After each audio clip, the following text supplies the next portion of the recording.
The inspiration I used for the framing is Mr. Robot, as I think its cinematography conveys a real sense of isolation. As you can see here, Rami Malek's character is positioned extremely low and to the left of frame, which is very unique and different.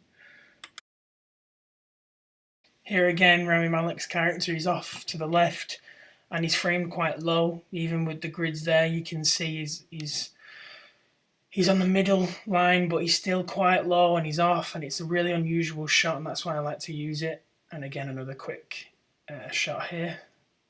As you can see here, we have a few test images. This one I was trying to convey the lower quadrant framing again with a lot of negative space, and here I was trying to convey the lack of looking room, which I think is a very important aspect of the cinematography of Mr. Robot, is a lack of looking room and how that affects your mind as we're used to seeing shots with looking room, and how it changes the expectations you have for the follow-up shot also.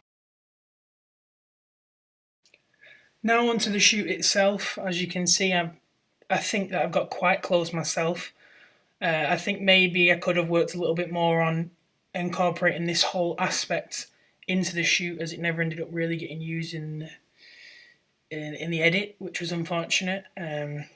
So as you can see here, I've tried to copy Mr. Robot's lower quadrant off-centered framing, and I think this creates a really nice shot. You have the people in the background, the mise-en-scenes there, and it really creates that feeling that she's isolated. Even though she's around people, she's alone, she's separate, they're in the back, they're almost blurry. And I think that's a really useful technique to try and pick up, is the ability to use framing as a way of communicating how you want your image to be seen. And I think, again, here in this shot, this is one of my favourite shots that we actually got.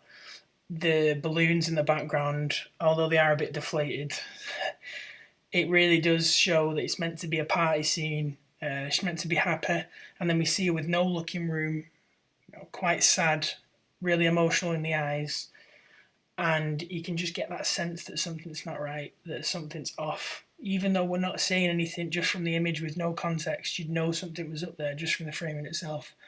I think that's a really interesting idea that I'm trying to take on more and more, that visual representation is as much a storytelling mechanic as dialogue itself, and it can even be more detailed than what a lot of people think, because I could show you a few images from the great cinematographers and you'd be able to get the atmosphere, the ambience, the mood that they want straight away. And I think that's where the gifted cinematographers really do come out and show why they're getting paid so much money and getting all this recognition from the ASC, the BSC, and overall just getting a lot of recognition for the work, which I think they should do.